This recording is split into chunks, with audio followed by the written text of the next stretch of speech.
Mike, there's one other thing about this game that is going to get forgotten, but it's not going to get forgotten by me. And look, this is not to pick on Derek Carr, okay? But it's simply to state something in reality that happened late in the second quarter.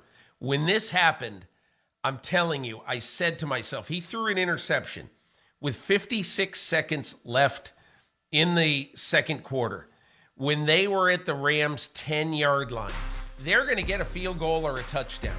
Now watch what a ridiculously awful play that was. Watch how stupid this is. Hey, I'm going to throw the ball up to nobody. I'm throwing it to Mac Hollins in the middle of four Rams. And I just said to myself, okay, if there's a reason why people doubt Derek Carr, and he definitely has his doubters, that's the play. That's it. That was such a stupid play that at the end, you tell me, Mike, what would have happened if Daniel Carlson kicks the gimme field goal of his year? You know, in weatherless conditions, basically a 28-yard field goal. Because if that ball is incomplete, all he's doing is kicking a 28-yard field goal. And all of a sudden, it's 16-3 at halftime.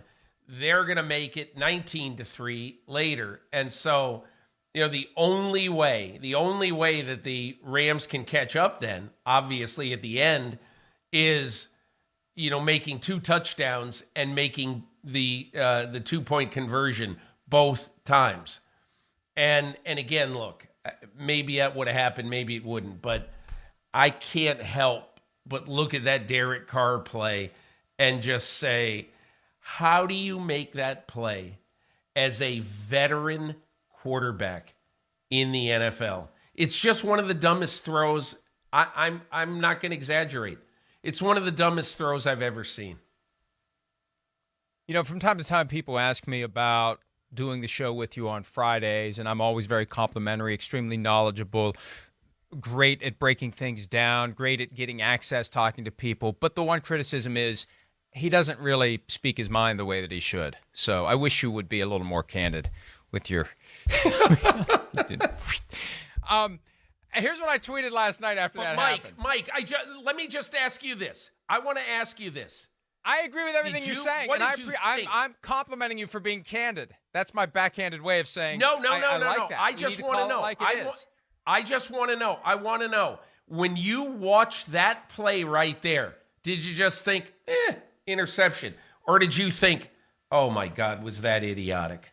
Here's what I tweeted. Here's what I tweeted at the time. Okay. Now, here's exactly what I tweeted. That play was like one of those dreams when you're trying to run, but everything is in slow motion. That it just was everything about it. Like, what is happening? And Derek Carr is the one that decided to do this. Yes, I'm in lieu of taking a sack and making a chip shot field goal, just a hair less of a chip shot, but still extremely makeable. He's going to just kind of like lazily throw the ball. Like everything went into slow motion right there. Right? Everything on the front end and the back end. It's like somebody pressed a button and the world slowed down. Yeah, I agree with you. It's a great play by Ernest Jones because he's got to be standing there wondering, I can't believe here comes a football. It's like, what the hell? There's the ball. You know what? I better go get it. If Ernest Jones doesn't get it, Hill might. If you look at that, it was almost like he felt like he was the intended receiver. Hey, easiest interception of my life. I don't know, Mike. I try not to. It was like, remember when they used to, do they still, at sporting events, does a beach ball like pop up out of nowhere and it's bounding around? That throw was like the old beach ball that would bound around the stands of the sporting event. Yes. Yeah. That's what that was. Here's Josh McDaniels. Al Michaels called it a lollipop. That's what it was. Yeah. Josh McDaniels after the game on the penalties and the critical errors made by his Raiders to contribute to the loss. I mean, I don't look at it as a step back. I mean, we didn't finish the game. That's the reality. I thought we were ready to play. I thought we competed. We got off to a decent start, and then we just didn't capitalize. And the bottom line is until we figure out how to stop losing games with mistakes that we do ourselves, then it makes it very difficult to win. And so you can't really win until you stop from losing, and that's penalties, turnovers, things like that contribute to that. And so we've talked a lot about that. We obviously need to do a better job of coaching it and trying to get us to play better. The Rams are the fourth team to lose 4 games in a season after leading by 13 or more points, joining the 1998 Colts. Raiders. Did I say the Raiders? What did I say? Did I say the Rams? Anyway, the Raiders are the fourth team to lose 4 games in a season after leading by 13 or more points, joining the 1982 Rams, the 1996 Jets, and the 1998 Colts. That was Peyton Manning's rookie year. He could have been 7-9, not 3-13. He blew.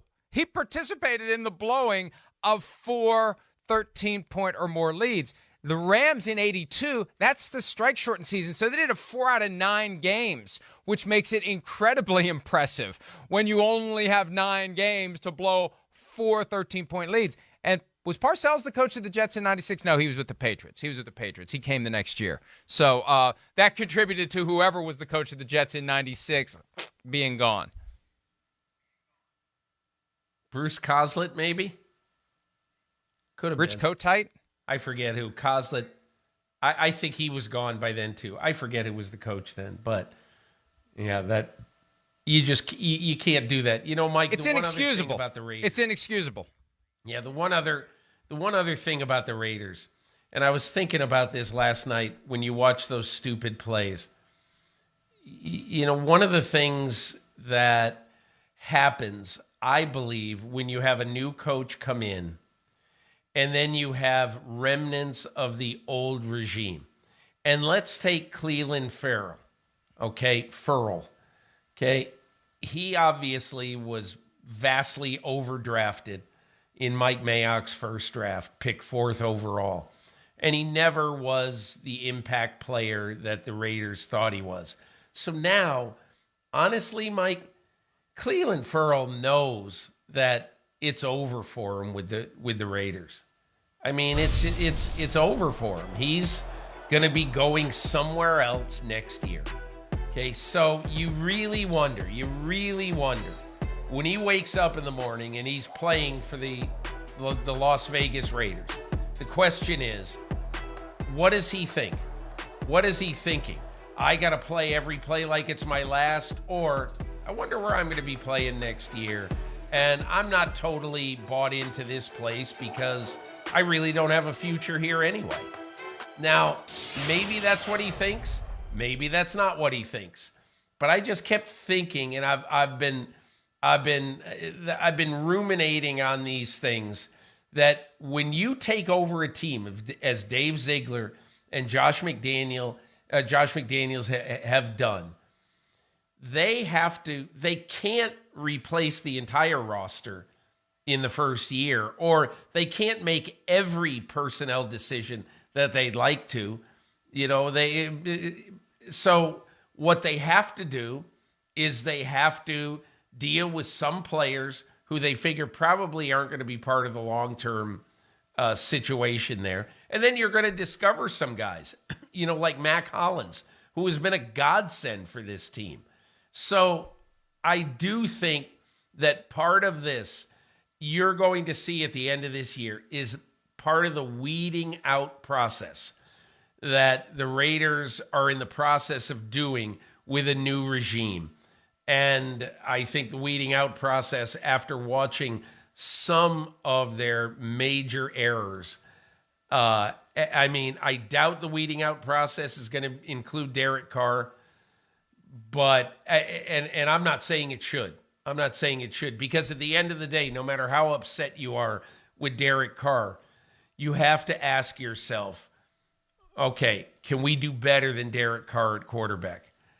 Maybe Josh McDaniels figures, yes, we can, and maybe he will figure that. But as of right now, I doubt that they're going to do anything. And Josh McDaniels really, really likes Derek Carr, as his leader, as a great locker room guy. And Derek Carr is great at all that stuff.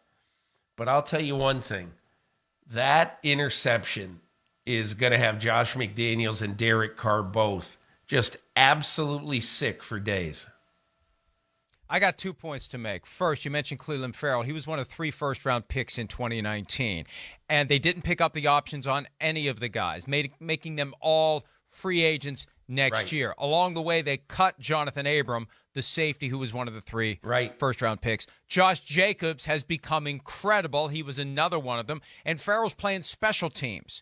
That's maybe what he's thinking. Why am I playing special teams? Well, you're not good enough to be the guy that Max Crosby became. That's the guy you were supposed to be. And that little lack of focus, that's all it takes. You don't know what goes. You're making a great point. Guy rolls out of bed. What's he really thinking about?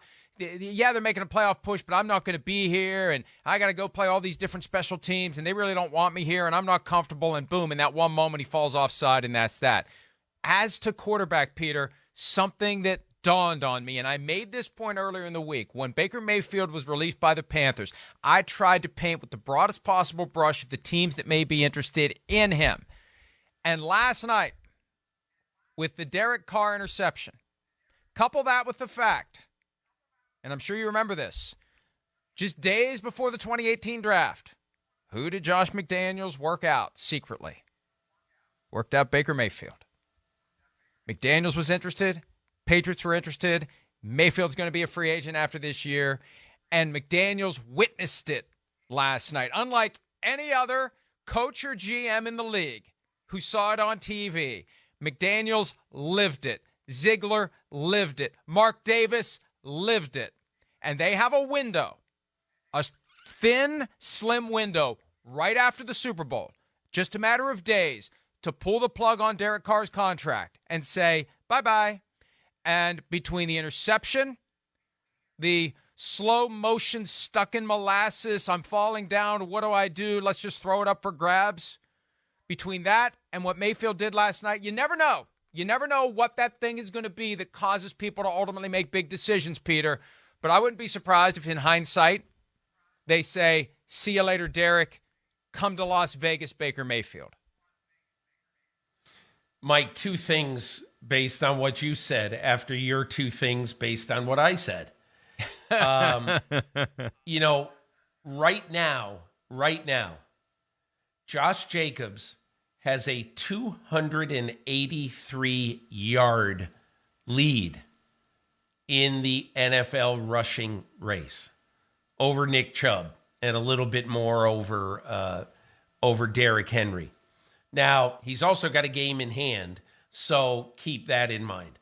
But there's a very good chance that Josh Jacobs, if he doesn't have a big hand injury after last night, there's a very good chance he could win the rushing title this year. That's number 1. So you probably have to keep him, okay? And you should really want to keep him. Hi, it's Mike Florio. Thanks for watching PFT on YouTube. Hit subscribe for the latest news and analysis from Pro Football Talk.